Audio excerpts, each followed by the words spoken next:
Focus on method.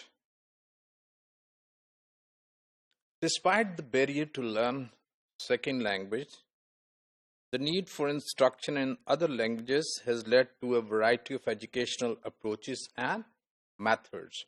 So, though there have been certain barriers, but the researchers have been looking for certain methods and certain approaches to suggest to the learners to learn second language.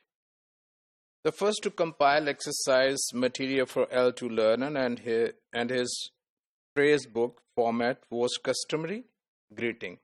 So it was William Coxton in 1483 who first compiled a book for the second language learner. This book actually had some customary phrases for the learners of second language, like "Très good you keep it." So this is obviously Old English and difficult to read, and so these are the greeting phrases. And he had this book in which he introduced these phrases for the second language learners.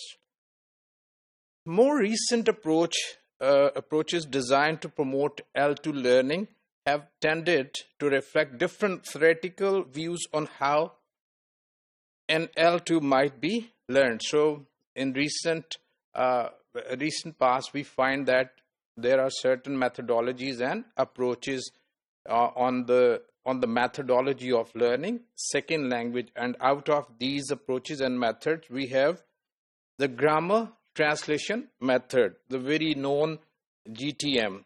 So it's the most traditional approach is to learn L2, to treat L2 learning in the same way as any other academic subject. So like mathematics, we learn a language. So this grammar translation method emphasized more on memorization, on rote learning. A set of vocabulary and a set of grammatical constructions are learned. So basically, it has its root in the past, especially in the grammar translation method of Latin language. So it has its some good and bad aspects, but it emphasizes more on rote learning, more on written language, and less on spoken aspect of the language. So vocabulary list and sets of grammar rules are used, etc., as I said. The second one is audio-lingual method. Especially in the mid of 20th century, this approach has been very popular, and it was thought that the patterns of or the structures of the second language can be learned, and with the help of these structures, we can develop fluency in the second language. Emphasis was on spoken language. So this was a reaction to grammar translation method, and their emphasis was more on spoken aspect. It became popular, as I said, in the mid of 20th century, though it's still used, but it has lost its early emphasis on this method.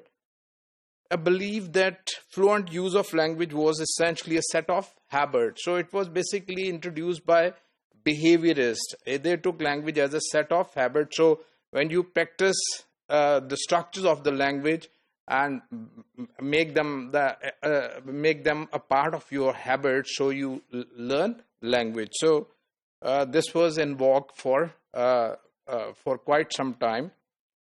Then came the communicative approach.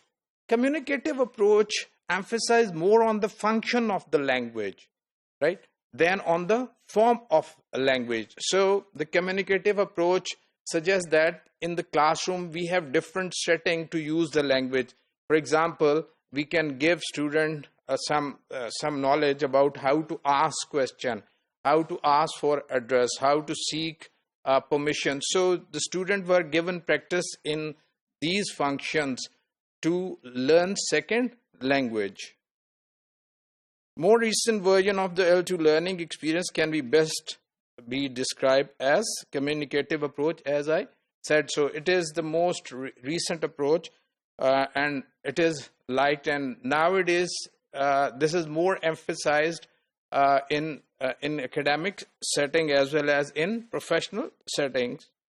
So it was a reaction against pattern practice of the behaviorist approach of audio-visual approach. So these changes have coincided with attempts to provide more appropriate material for L2 learning that has a specific purpose. So this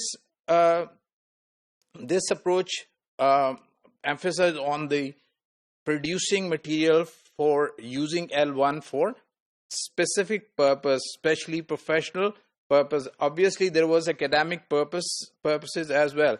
But so we have language, English language for engineers, for medical professions, for businessmen in Japan, etc. So we have now these more in communicative approach than in grammar translation method or audio visual method. However, despite their differences, the researchers believe that these different methods can be helpful in different scenarios, in different situations. So the teachers can use some of these methods sometimes simultaneously to make learner learn a second language.